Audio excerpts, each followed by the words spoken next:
Hello again, my crafty friends. Today I'm going to be showing you what I'm doing to prepare some more card kits for my Sunday school class.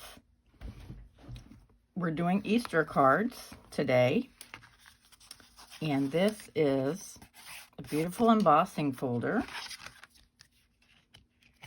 I haven't used it up until now because I couldn't figure out how to use it without covering it up. But then I realized, I can take my little palm leaves. This is a set I got from overseas. The palm leaves are significant of when Jesus went into Jerusalem. So we have the palm leaves here. And then on the inside, I'm just going to be stamping Happy Easter.